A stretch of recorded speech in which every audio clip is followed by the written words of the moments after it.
Nutrición Imperfecta con Marta Mármol.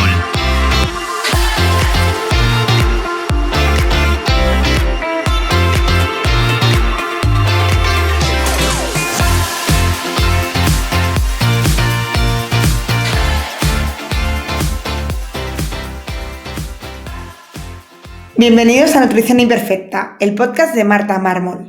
Un lugar para aprender a cuidarte y a empezar a ver la nutrición como una aliada para recuperar tu salud y encontrarte mejor. Te recuerdo que puedes descargarte mi ebook gratuito Síntomas digestivos de la gran epidemia en martamarmol.com/ebook. Y si quieres que te acompañemos en tu caso particular para recuperar tu salud, puedes reservar consulta con cualquier persona del equipo, tanto de nutrición como de psicología, en martamarmol.com.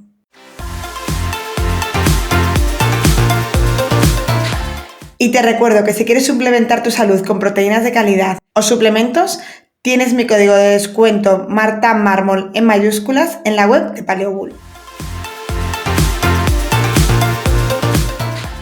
Bienvenidos a Nutrición Imperfecta, yo soy Marta Mármol y el episodio de hoy va a tratar sobre la menopausia. Una etapa de la vida por la que vamos a pasar todas las mujeres y aún así la mayoría llegamos sin saber muy bien qué es lo que implica. Y hay muchas razones detrás de esto.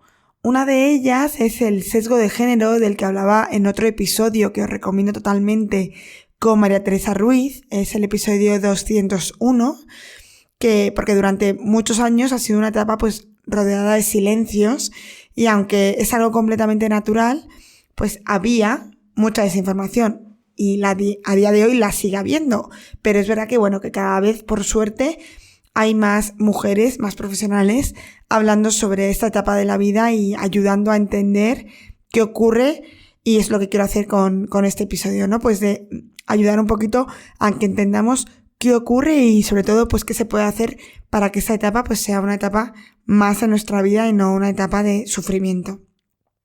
Y es que muchas mujeres llegan a la menopausia, o la están pasando incluso, sin saber qué cosas son normales, cuáles no lo son, y sobre todo sin saber que se pueden hacer muchas cosas para encontrarse mejor. Y es que en consulta veo continuamente a mujeres que dicen, esto que me pasa será la menopausia, ¿no? Cuando tienen síntomas como cansancio, neblina mental, aumento de peso, problemas digestivos, cambios de humor, y a veces sí, a veces es por la menopausia y tiene que ver con ello, pero otras muchas veces no. Pero también ocurre lo contrario, mujeres que están teniendo síntomas claramente relacionados con la menopausia y que los normalizan, ¿no? Resignándose y pensando, esto es lo que toca en esta etapa y ya está. Y no todo lo que pasa a partir de los 45 o 50 años es menopausia, pero la menopausia no es solo tampoco que te deje de venir la regla. Y por todo esto, como os digo, he querido hacer este episodio para explicarte realmente qué es la menopausia, qué está ocurriendo en el cuerpo a nivel hormonal y cómo puede afectar a los diferentes sistemas del organismo. Y sobre todo eso, lo más importante, qué podemos hacer para mejorar los síntomas y la calidad de vida. Porque aunque parezca una tontería, entender lo que nos pasa cambia completamente la forma en la que lo vivimos.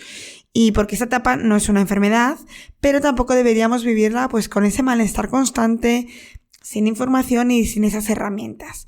Así que si estás en ese momento, este episodio es para ti. Voy a intentar explicarlo de la manera más sencilla y práctica posible. Pero antes de meternos en ello, antes de hablar de síntomas o de qué podemos hacer, vamos a entender qué es exactamente la menopausia. Y es que muchas veces se explica de una manera muy simple, como la menopausia es ese momento cuando te deja de venir la regla, ¿no? Y sí, evidentemente esto está ocurriendo, pero en realidad eso es solo como la consecuencia visible de algo que es muchísimo más profundo. Es verdad que la menopausia se define como ese momento en el que una mujer lleva 12 meses seguidos sin que venga la menstruación. Y a partir de ahí decimos que ha llegado la menopausia. Pero lo importante no está en la regla en sí, lo importante es ese cambio hormonal que hay detrás. Y es que antes de llegar a la menopausia como tal, existe una etapa previa que se llama la perimenopausia. Y es una fase de transición que puede durar, va a variar en cada persona, ¿no? Pero varios años, y en las que las hormonas ya empiezan a fluctuar. Incluso la regla puede empezar a hacer ya como esas tonterías de ciclos más largos o más cortos, o que no te vengan varios meses y de repente sí. Pueden volverse reglas mucho más escasas o más abundantes a veces. Y aquí es donde muchas mujeres empiezan a notar síntomas, ¿no? Aunque todavía tengan la regla, ya empiezan a sentir cosas. Una vez que la menstruación ya desaparece por completo durante un año, como he dicho antes, ya entramos en la posmenopausia, que es esa etapa en la que ocupa el resto de la vida. Es decir, la menopausia es un segundo, pero bueno, a niveles prácticos hablamos de menopausia siempre. Y luego, evidentemente, en cada mujer va a llegar en un momento. Normalmente suele aparecer alrededor de los 50 años, pero puede adelantarse o retrasarse y cada mujer lo va a vivir de una manera diferente. Y por supuesto, existen condiciones que hagan que esa menopausia sea muy temprana, como puede ser un fallo ovárico o un cáncer de ovarios, por ejemplo. O sea, hay muchas otras razones. Para algunas mujeres, dejar de menstruar puede vivirse como un alivio, sobre todo si esa época de menstruaciones han sido muy dolorosas, con mucho síndrome premenstrual, etc. Ya no hay reglas, no hay sangrados, no hay ciclos, pero aquí quiero parar un momento y matizar algo importante. Que deje de venir la regla no significa que el cuerpo esté mejor, ni que los cambios hormonales no tengan consecuencias, porque sigue habiendo cosas. ¿Qué está pasando? La menstruación desaparece porque los ovarios dejan de producir hormonas de forma cíclica. Hay una caída de los estrógenos y por tanto no va a haber ese crecimiento de los folículos, ni por tanto tampoco va a haber una ovulación. Y por tanto deja de venir la menstruación y se acaba esa etapa fértil de la mujer. Pero es que lo que quizás no sabes es que esas hormonas no solo servían para el ciclo menstrual, ¿vale? Luego profundizo más en lo que ocurre con las hormonas, porque decir que es una caída de estrógenos es volver a simplificar, pero para empezar sí que es importante entender esto. Esas hormonas servían y sirven durante esta etapa también para el hueso, para el músculo, para el cerebro, para el sistema cardiovascular, para el metabolismo, para la piel, para las mucosas. En concreto, en este caso nos va a interesar mucho la mucosa vaginal. Es decir, para muchísimos sistemas del cuerpo. Por eso, cuando hablamos de menopausia, no estamos hablando solo del final de una etapa reproductiva, ¿no? O fértil, sino de un cambio hormonal global que afecta a todo el organismo. Y para entender por qué aparecen tantos síntomas distintos, vamos a ir viendo qué ocurre exactamente a nivel hormonal, que como os he dicho antes, bajan los estrógenos, pero no es solo eso, y qué hormonas dejan de producirse en tanta cantidad. Porque ahí va a estar la clave para entender pues todo lo que viene después, ¿no? Durante la vida fértil los ovarios producen distintas hormonas de una forma cíclica y con la llegada de la menopausia esta producción va a disminuirse de manera poquito a poquito progresiva hasta que deja de ser suficiente. Y aquí es algo importante. Cuando hablamos de menopausia casi siempre mencionamos los estrógenos. Lo simplificamos, es una manera sencilla de explicarlo como he hecho yo antes, pero no es la única hormona que disminuye. En la menopausia va a haber un descenso de la producción de estrógenos, pero también de progesterona y de testosterona. Con cada una de estas hormonas, como tienen funciones distintas, y la bajada conjunta de todas ellas, pues es lo que va a explicar todos los siguientes síntomas que vamos a ir viendo. Los estrógenos tienen un papel fundamental en muchísimos tejidos del cuerpo. Sobre todo, destaca el mantenimiento que tiene del hueso, en la elasticidad de los vasos sanguíneos, en el metabolismo, en el funcionamiento del sistema nervioso, en la salud de la piel y las mucosas.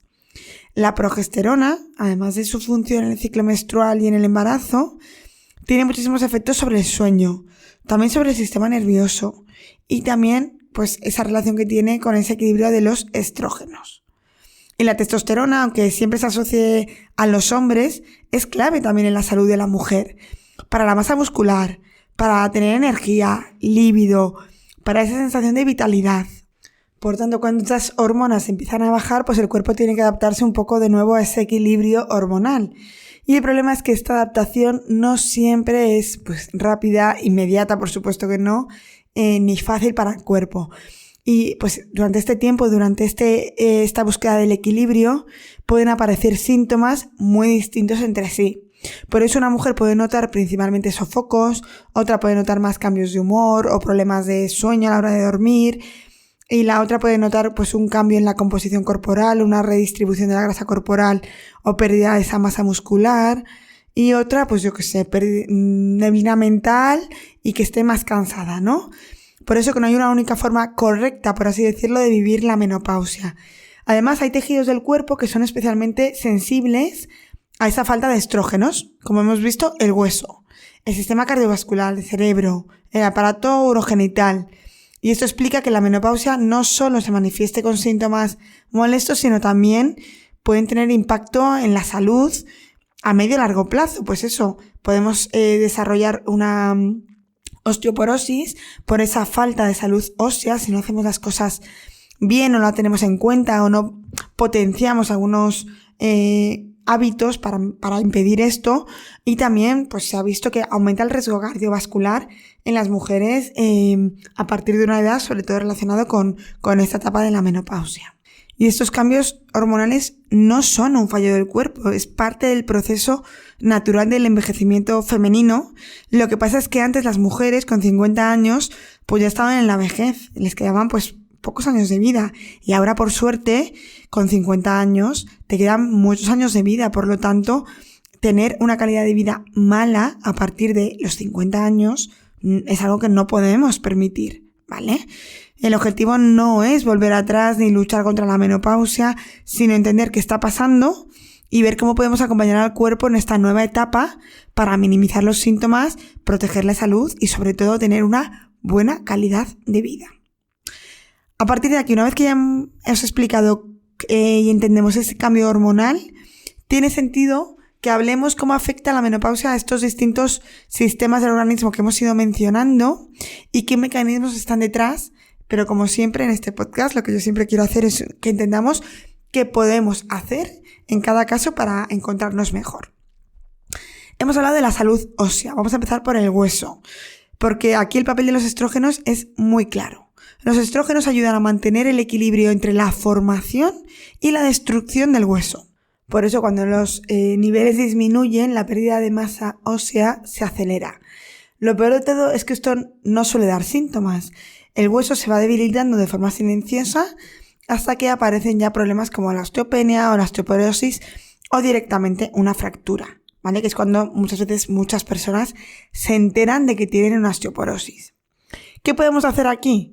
Bueno, lo más importante es entender que el hueso necesita estímulos. ¿Y qué estímulos son los importantes? El ejercicio de fuerza va a ser clave. Como os contaba en el episodio 188, en el que hablaba de la sarcopenia, que os lo voy a dejar todo enlazado, necesitamos ejercitar la fuerza y realizar ejercicios de impacto.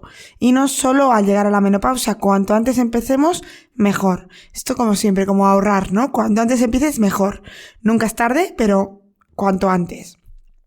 También necesitamos mantener una ingesta adecuada de proteínas. Para eso también tenéis otro episodio, os estoy dejando muchísimos deberes, que es el 177, que se llama ¿Cuánta proteína debo consumir? En la menopausia yo suelo subir un poquito la cantidad de proteína, además que es algo que normalmente no ocurre porque tú ves cómo comen muchas mujeres, quizás por cultura, por costumbre, y comen muy poquitito, mucha verdura, pero muy poquitito de proteína. Entonces es importante que la cantidad de proteína, aunque va a depender un poquito, pero más o menos 1,8 gramos de proteína por kilo de peso, más o menos como mínimo, También asegurar los niveles correctos de vitamina D. Para eso tenemos que hacer analítica de sangre.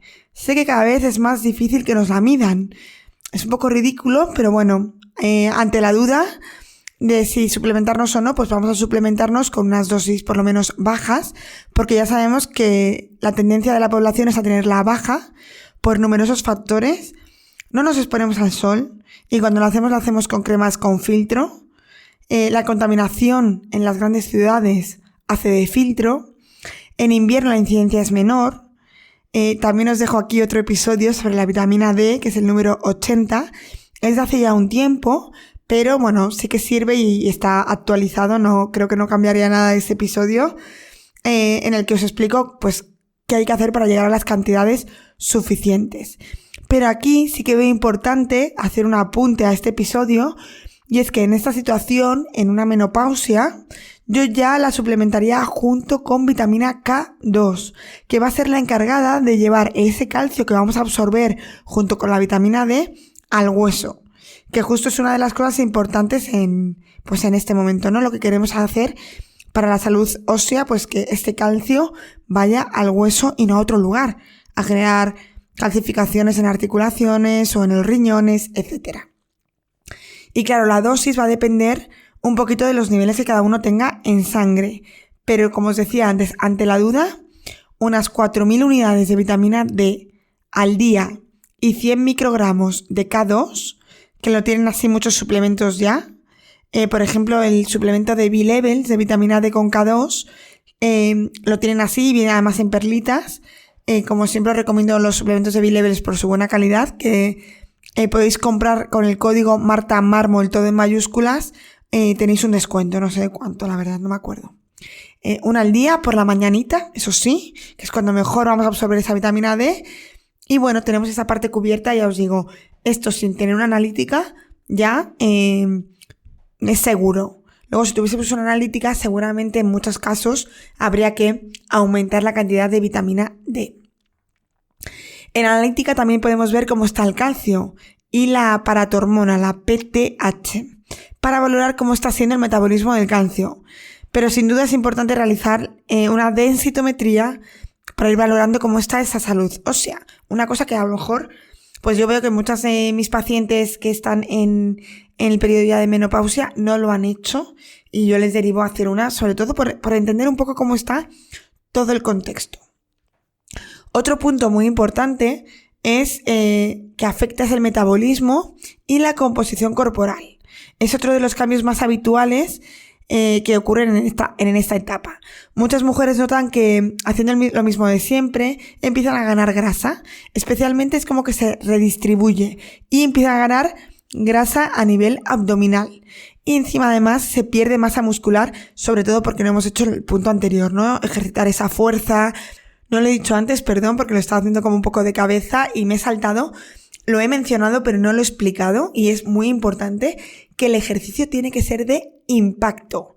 Es decir, todos los ejercicios nos vienen bien, pero tiene que haber un estímulo, no es solo ejercitar la fuerza, sino tener impacto. Porque, por ejemplo, es muy común en mujeres que a esas edades vayan a nadar, aquagym. No es que esté mal, pero necesitamos un impacto. Al no tener resistencia en el agua, no es algo que nos beneficie. Repito, no es que esté mal, sino que aparte de eso, porque si ese deporte te gusta, movernos siempre va a ser una buena opción. Pero necesitamos otro que sea, pues eso, de impacto, ¿vale? Y la bicicleta lo mismo, no hay un impacto, no hay algo que choque ahí el cuerpo para que ese hueso tenga ese estímulo de generar ese reciclaje en el hueso, que es lo importante, ¿no? Que no solo haya pérdida de hueso, sino que también haya producción. Volvemos a este metabolismo, como os decía antes. Muchas veces se pierde esa masa muscular por no hacer lo anterior, que es lo que estaba comentando, ¿no? Pero esto ocurre por varios motivos, esta redistribución de grasa. Lo primero, la bajada hormonal, que ya hemos hablado de ella. Pero también hay una pérdida progresiva de músculo con la edad y un menor gasto energético basal. Entonces aquí, ¿qué podemos hacer? De nuevo, volvemos a lo mismo, que esto es una buena señal, porque en realidad, pues, si volvemos a lo mismo es que no hay tantas cosas que hacer. Priorizar el entrenamiento de fuerza, otra vez. Quizás es el consejo que más voy a repetir en este episodio, pero bueno, mejor. Ajustar la alimentación para cubrir las necesidades reales, sobre todo, de nuevo, cantidad de proteína suficiente. Evitar esas dietas restrictivas que van a empeorar el problema y nos encontramos con muchas personas que como han empezado a ganar grasa y nunca, por ejemplo, esto es muy común, ¿no? Típica mujer que ha comido siempre lo que ha querido porque siempre ha estado delgada y como siempre pensamos que la alimentación es solo para estar delgada o no, pues de repente llegan a esta edad, les cambia el metabolismo y empiezan a hacer dietas muy muy restrictivas. Entonces eso les hace estar agotadas. Claro, estando agotadas vas tú a ir a entrenar fuerza, ni de coña. Entonces, ajustar bien la alimentación, cubrir las necesidades, consumir bien de proteína y actividad diaria suficiente en el que metamos ejercicios de fuerza y de impacto. El objetivo no es volver al cuerpo de antes, ¿vale? Sino adaptarnos a esta nueva etapa de una manera, pues eso, saludable y que nos encontremos bien. Otro de los puntos muy importantes es ese riesgo cardiometabólico que aumenta en esta etapa. Durante la etapa fértil, por así decirlo, los estrógenos ejercen ese efecto protector a nivel cardiovascular, pero cuando hay esta bajada, sí que el riesgo empieza a igualarse incluso al de los hombres, ¿vale? Entonces pueden aparecer, lo primero, cambios en el perfil lipídico en una analítica. Esto es importantísimo entenderlo. Y es que el colesterol es un precursor de los estrógenos. Entonces, al disminuir mucho la producción de los estrógenos, el colesterol total va a subir. Y es lo esperado. O sea que, por favor, cuando nos suba un poco el colesterol en esta edad, que no nos manden estatinas en cuanto, pues eso, esté por encima de 200 en la analítica, ¿vale? Como siempre hay que mirar el conjunto. No hay que mirar el colesterol total como una cifra aislada, sino a qué se debe, cómo está el HDL, el LDL, los triglicéridos, incluso la homocisteína. También puede ocurrir que haya mayor resistencia a la insulina y por tanto que la gestión de la glucosa sea un poco peor. Pero bueno, sorpresa, haciendo fuerza, ganando masa muscular, esto va a mejorar. Y también va a haber un aumento de la tensión arterial. También esto es importante saberlo porque si una persona siempre ha tenido un tipo de tensión, incluso tirando a baja, y de repente en esta etapa le sube, que no se preocupa. Esto no significa que la menopausia cause enfermedad cardiovascular de una forma directa, pero bueno, sí que es un momento que hay cambios y que hay que cuidarlo en ese aspecto y estar pendiente, ¿no? O por lo menos ser conocedores de esto. ¿Qué podemos hacer? Pues una alimentación orientada a salud cardiovascular, muy rica en antioxidantes, sobre todo de frutas y verduras, no abusar de la sal, aunque nunca es bueno abusar de ella, por supuesto, pero tampoco quitarla. O sea, que tampoco de repente tenemos que tomar una alimentación sosa sin nada de sal, porque tampoco es bueno e insípida, ¿vale? Ejercicio regular, nada nuevo en este episodio.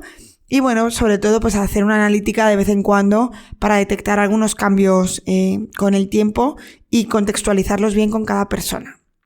Otro de los puntos a tener en cuenta es esa salud urogenital.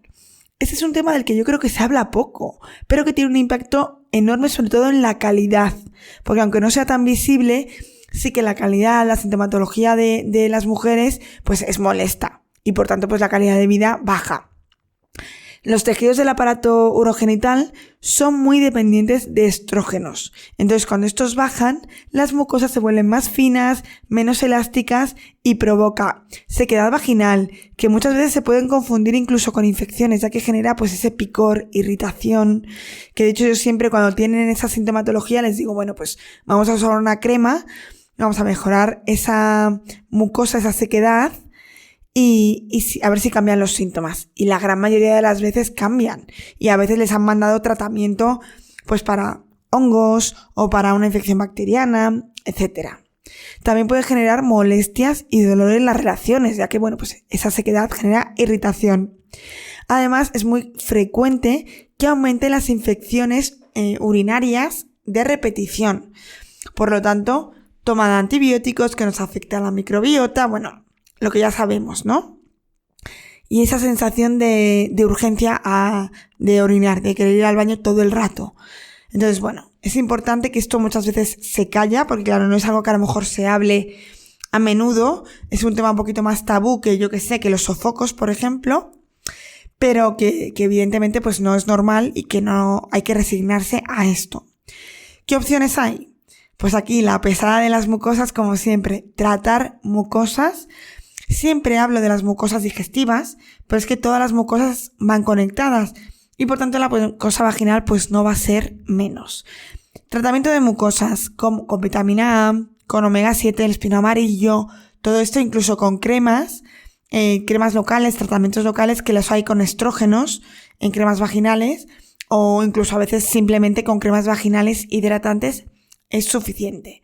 Además también aquí es muy importante el trabajo del suelo pélvico, sobre todo si los síntomas afectan a esa frecuencia urinaria, ¿vale? Y por supuesto la valoración de cada caso de manera individual. Otro punto muy importante es la función cognitiva y el estado de ánimo. El cerebro, ¿vale? Los estrógenos también influyen en esos neurotransmisores relacionados con memoria, estado de ánimo, concentración. Por eso uno de los síntomas más habituales es esa neblina mental, dificultad para concentrarse, aunque yo siempre digo que esto ya no lo digo, porque yo creo que ahora estamos todos tan estimulados con tantos esos estímulos de móvil, de cosas rápidas, que esa dificultad de concentrarse le pasa a todo el mundo, ¿no? Y no es algo patológico, sino, pues no sé, social. Olvidos, cambios en las emociones, como estar muy irascible, más ansiedad, incluso más bajo ánimo. Es importante explicar que no todo problema cognitivo en esta etapa es menopausia, como os decía al principio, ¿no? Ya que también pues hay un envejecimiento, que muchas veces puede estar ocurriendo las dos cosas a la vez. Pero bueno, pues sí que la menopausia puede contribuir, incluso también puede estar pasando, pues me pasa mucho con mujeres que tienen un problema digestivo que les está provocando muchísima neblina mental, pero claro, como están en la menopausia, pues le echan la culpa a la menopausia, ¿no? Bueno, pues puede ser y seguramente todo sume, pero bueno, que no todo es menopausia en esta época, ¿vale? ¿Qué podemos hacer aquí? Bueno, pues cuidar muchas cosas, por ejemplo, el descanso, cuidar bien los ritmos circadianos, darle prioridad a ese descanso. Por supuesto, cuidar esa salud digestiva y nutricional, manejar el estrés, con buscar cosas que nos ayuden, meditar o meditar de manera activa, es decir, hacer actividades que nos ayuden a entrenar ese estar presente en lo que estamos haciendo. También se pueden hacer actividades a nivel intelectual que nos ayuden a estimular esa memoria, esa fluidez mental. Y si los síntomas, por supuesto, son mucho más intensos, que se valore correctamente, porque eso, muchas veces lo asumimos por esa etapa y puede estar ocurriendo otra cosa en paralelo.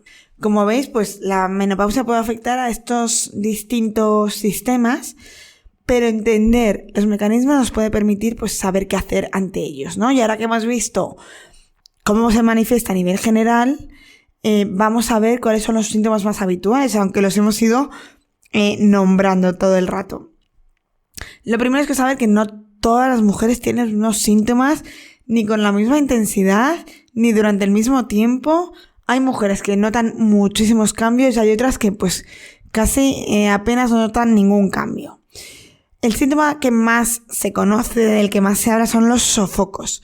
Es esa sensación repentina de calor intenso que te sube por dentro, que suele empezar como en el pecho, en la cara, y que pues a veces va acompañada de sudoración, de palpitaciones, incluso hay gente que lo refleja como esa ansiedad. Es muy común que aparezcan por la noche, provocando pues esos despertares y que por tanto afecte a ese descanso que sea de peor calidad.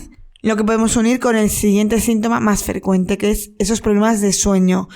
Tanto dificultad para conciliar el sueño, como despertares a mitad de noche, como haber dormido pero levantarte con la sensación de no haber descansado absolutamente nada. Y es que no descansar bien empeora muchos otros síntomas que vamos a ver, como el cansancio, esa irritabilidad, ansiedad o la neblina mental, ¿vale? También hemos hablado antes de que a nivel emocional aparecen siempre cambios de humor. Esa mayor irritabilidad que os hablaba ahora mismo, mayor como sensibilidad, ansiedad, sensación de estar como baja de ánimo, que antes no tenías. Otro síntoma habitual es la fatiga. Que la fatiga no es solo estar cansada, es una sensación de falta de energía constante, persistente. Incluso haciendo actividades que antes no suponían ningún esfuerzo, de repente ahora para ti es un mundo. Y a veces esta fatiga, como he dicho antes, va acompañada de dificultad de concentrarse, pero bueno, eso no siempre tiene por qué ser a día de hoy, pues lo mismo que neblina mental. Yo lo diferencio un poquito porque para mí la neblina mental es esa sensación de no tener, de no saber seguir una conversación, de olvidos, de lentitud mental, más que lo diferencio un poquito de esa dificultad para concentrarte. Para mí es un pelín distinto. No sé si notáis el matiz. Y luego a nivel físico, pues muchas mujeres notan ese aumento de peso, sobre todo acumulación de grasa en la zona abdominal y esa pues debilidad, pérdida de masa muscular. Por tanto, aunque lo hemos ido repitiendo todo el rato en este episodio, ¿qué podemos hacer en este punto? Yo creo que aquí ha quedado claro que una de las cosas que tenemos que hacer, pero que no hay negociación, es el ejercicio de fuerza. Que caminar está bien, pero que en esta etapa no es suficiente. Tenemos que hacer ejercicio de fuerza porque va a protegernos al hueso, va a mantener esa masa muscular que también nos ayuda al hueso y a nivel cardiovascular, va a mejorar el metabolismo mejorando esa gestión de la glucosa y porque tiene un impacto muy muy positivo en el estado de ánimo y en el descanso.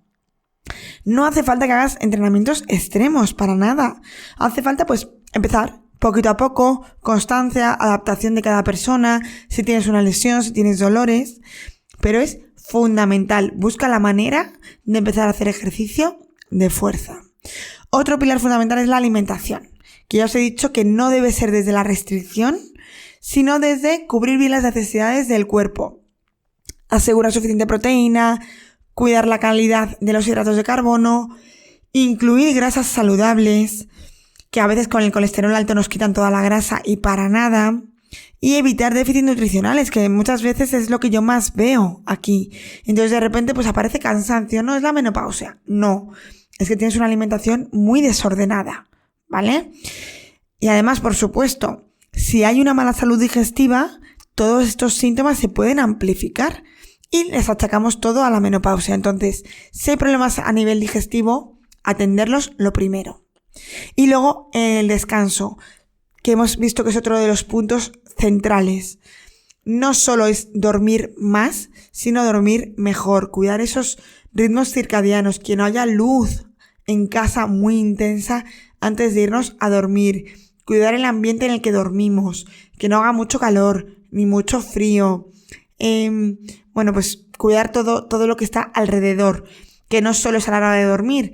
También es muy importante consumir proteína, por ejemplo, por la mañana, que nos va a ayudar a que ese triptófano que tiene que atravesar la barrera hematoencefálica lo haga correctamente, entonces nos ayude a generar triptófano y por tanto melatonina para por la noche. O sea, no solo es me voy a dormir 8 horas, ¿vale? Hay mucho alrededor del descanso y es muy importante.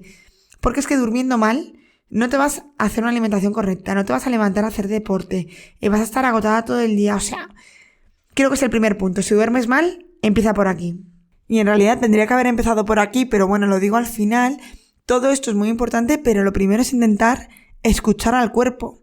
Estar conectadas con lo que sentimos, con lo que notamos, porque al final somos nosotras las que estamos todo el día con nosotras mismas, y entonces escuchar al cuerpo y no normalizar síntomas, que sobre todo los que afectan a la calidad de vida, es importantísimo, ¿vale? Entonces, aquí es importante que el papel de los profesionales de individualizar, de descartar otras causas y de acompañar de una forma adecuada, pero vosotras sois las responsables de escucharos para poder transmitir muy bien qué es lo que sentís. Y por último, pero no menos importante, aunque no quiero dedicarle muchísimo rato en este podcast porque quiero invitar a alguien, sí que hay que tener en cuenta y valorar otras opciones terapéuticas, como puede ser la terapia hormonal sustitutiva.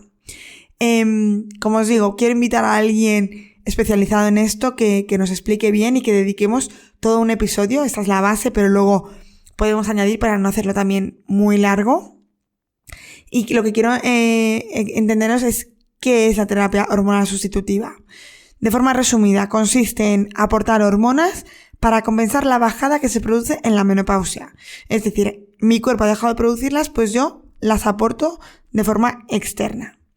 Durante muchos años se ha tenido miedo a este tipo de, porque al final, pues, hormonas, sustitución, pues nos suena a cosas que no son buenas, ¿no? Para el cuerpo. Incluso durante mucho tiempo se ha pensado que era peligroso y que generaba más riesgo de cáncer de mama, por ejemplo, o que los riesgos superaban a los beneficios. A día de hoy sabemos que no es así y que cuando está bien indicada y bien pautada, pues nos puede ayudar a mejorar todos estos síntomas que hemos visto, sobre todo sofocos, calidad del sueño, proteger el hueso, mejorar la salud urogenital y bueno, en resumen, que al final es lo importante, aumentar esa calidad de vida. Es verdad que no es una terapia para todas las mujeres, primero no tiene que ser obligatoria, es primero para las personas que tengan una sintomatología que les limite y la calidad de vida haya empeorado claramente. Luego sí que es verdad que hay algunas contraindicaciones claras, que son las mujeres que han tenido un cáncer hormonodependiente. Por eso, por supuesto, esto tiene que ser valorado por un médico especializado en esto y que se haga una valoración individual. Y por eso os digo que quiero invitar a alguien que nos hable bien sobre esto. Pero bueno, yo la quería aquí mencionar porque evidentemente es importantísimo y no puedo hablar de menopausia sin hablar de la terapia hormonal sustitutiva que mejora la calidad de muchísimas mujeres a día de hoy. Pero, ya os digo, un apuntito final para terminar. Espero que os haya servido, que hayáis entendido muy bien qué ocurre y por tanto cómo afecta y a qué se deben todos esos síntomas que a lo mejor sí que sabíais cuáles son los síntomas, pero no sabíais el por qué y qué se puede hacer para ello. Y por favor, si una persona, después de escuchar este podcast, empieza a comer un poquito más de proteína, va al gimnasio o lo que sea, que me lo diga, que yo, con una persona que lo haga, ya estaré contenta. Como os digo, en el próximo episodio que hablemos de menopausia, profundizaremos con mucho más detalle en este tema para que tengas más información y no solo sobre la terapia hormonal sustitutiva, sino sobre todos los avances que hay en este ámbito que por suerte cada vez se estudia más y la mujer deja de estar tan olvidada para la medicina como ha estado durante muchos años. Si crees que este episodio le puede servir a alguien, le puede ayudar a una persona que estés pensando en ella, a tu madre, pues pásaselo para que lo escuche y empiece a hacer algunos cambios para mejorar su calidad de vida y además a mí también me ayudas a llegar cada día a más gente. Nos escuchamos en el siguiente episodio aquí en Nutrición Imperfecta.